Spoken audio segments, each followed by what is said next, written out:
नमस्कार दोस्तों, आज मैं भारत और भारत के राज्य व्यवस्था के बारे में कुछ टिप्पणी करना चाहता हूँ। ये इसलिए भी जरूरी है क्योंकि वर्तमान परिवेश में जो हो रहा है, अर्थव्यवस्था, शिक्षा व्यवस्था, स्वास्थ्य व्यवस्था, हर चीज भारत में गिरते ही जा रही है और महंगाई बढ़ते ही जा रही है।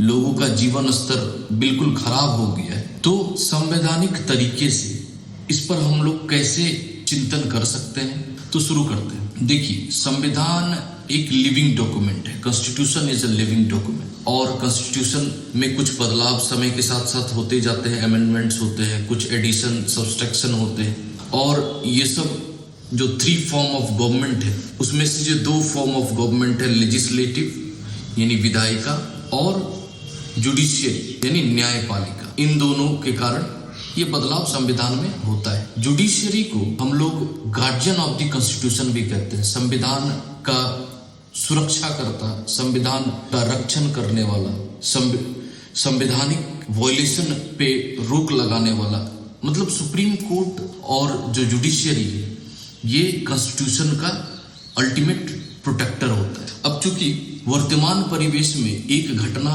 बहुत ज्यादा सामने आ रही है कि हाल ही के दिनों में नीट की परीक्षा हुई और परीक्षा में गड़बड़ी हुई और गड़बड़ी का परिणाम ये हुआ कि कुछ विद्यार्थीगण सुसाइड कर लिए। और उससे जुड़ी हुई घटना है कि हमारे देश के एक बहुत बड़े वैज्ञानिक जंतर मंतर में धरना दे रहे हैं, हंगर स्ट्राइक कर रहे हैं, भूख हड़ताल कर रहे हैं। आज 19वां दिन है उनका, लेकिन सरकार की तरफ से कोई प्रतिक्रिया नहीं है। और उनकी मांग है कि जो शिक्षा मंत्री हैं उनको इस्तीफा देना चाहिए और शिक्षा व्यवस्था में, जो वर्तमान शिक्षा व्यवस्था है, उसमें बदलाव होना चाहिए। दोस्तों, अगर संवैधानिक तरीके से हम लोग इन सब घटनाओं का मंथन करें तो पता चलेगा कि जो जस्टिस है, justice for all, social, economical and political justice for all, जो कॉन्स्टिट्यूशन ने गारंटी किया है एवरी सिटीजन को, हर एक नागरिक को, उसमें से जो पॉलिटिकल जस्टिस है,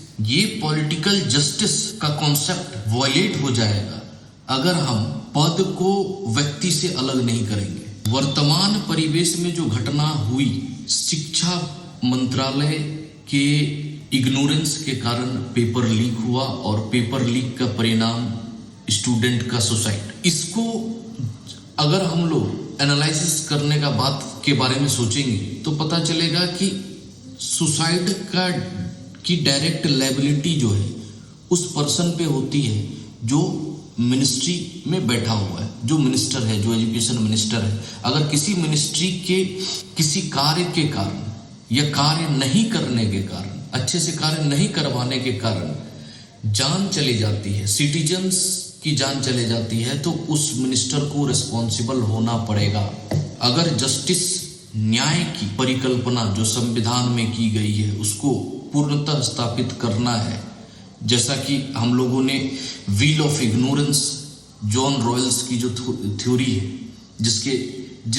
जिससे मोटिवेट होकर हमारे संविधान में न्याय की परिकल्पना ली गई है, जस्टिस की परिकल्पना ली गई है। और इस जस्टिस की परिकल्पना में जस्टिस फॉर ऑल की बात की गई है। ऐसा नहीं कि कोई पद पे बैठा हुआ कोई व्यक्ति, कोई मंत्री है तो उसके लिए न्याय कुछ और होगा और आम व्यक्ति के लिए कुछ और होगा। नहीं, ये जो पॉलिटिकल जस्टिस है ये इक्वल होना चाहिए, ये इक्वली स्टैब्लिश होना चाहिए।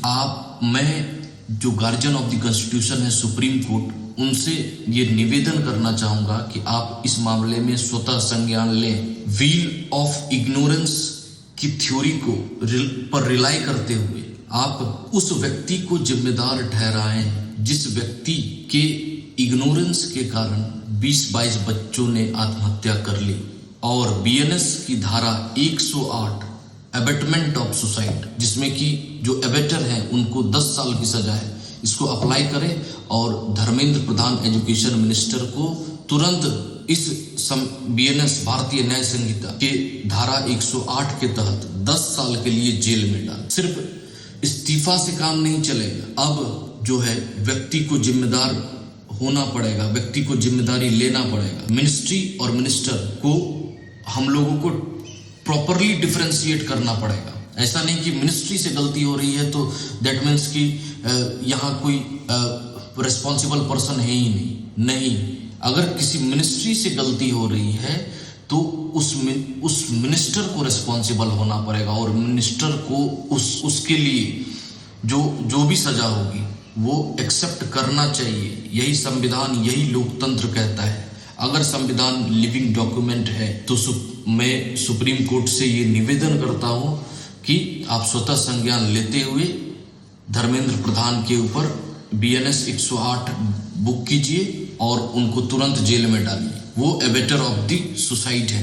जो स्टूडेंट सुसाइड किए हैं उनको उकसाने वाला वही व्यक्ति है जो उस मंत्रालय में बैठा हुआ है, जिन्होंने अपने करप्शन के कारण, अपने लालच के कारण इतना बड़ा नुकसान करवा दिया देश का। जो सैकड़ों जो डॉक्टर्स, अच्छे डॉक्टर्स होने वाले थे, वो उन्होंने सुसाइड कर लिया। Thank you.